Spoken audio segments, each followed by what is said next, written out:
एक गरीब लड़के की रहस्यमयी कहानी। गांव के एक छोटे से कोने में रहने वाला रामू एक गरीब और साधारण लड़का था। उसका घर कच्ची मिट्टी का बना था और रोजी रोटी के लिए वह दूसरों के खेतों में काम करता था। लेकिन रामू के दिल में एक ख्वाब था, उसकी गरीबी खत्म हो और वह अपनी माँ के लिए अच्छा जीवन बना सके। एक दिन रामू को गांव के पास के जंगल में लकड़ी काटने जाना पड़ा।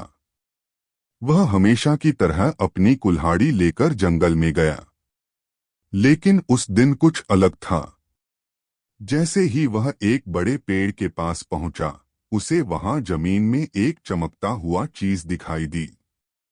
उत्सुकता से उसने पास जाकर मिट्टी हटाई। मिट्टी के नीचे उसे एक पुराना तांबे का डिब्बा मिला।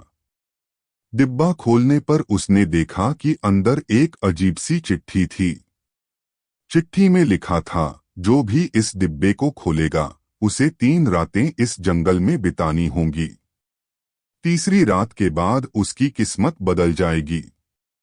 लेकिन ध्यान रहे, डर को अपने पास न आने देना।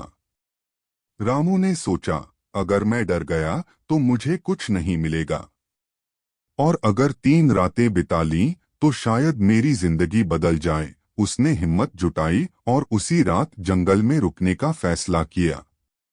पहली रात चारों ओर घना अंधेरा था। रामू को हर तरफ अजीब अजीब आवाजें सुनाई देने लगीं। कभी लगता कोई पुकार रहा है तो कभी ऐसा लगता कोई पेड़ के पीछे खड़ा है। लेकिन उसने अपनी माँ का चेहरा याद किया और खुद से कहा, मुझे डरना नहीं है। दूसरी रात जंगल और ज्यादा डरावना लगने लगा। रामू को एक काली परछाई बार बार दिखाई दी। वह पास आकर गायब हो जाती। लेकिन रामू ने अपनी हिम्मत नहीं खोई। उसने आंखें बंद कर भगवान का नाम लिया और अपनी जगह पर बैठा रहा। तीसरी और आखिरी रात सबसे खतरनाक थी। उस रात तेज हवाएं चल रही थीं और रामू के चारों तरफ अजीब सी रोशनी फैलने लगी।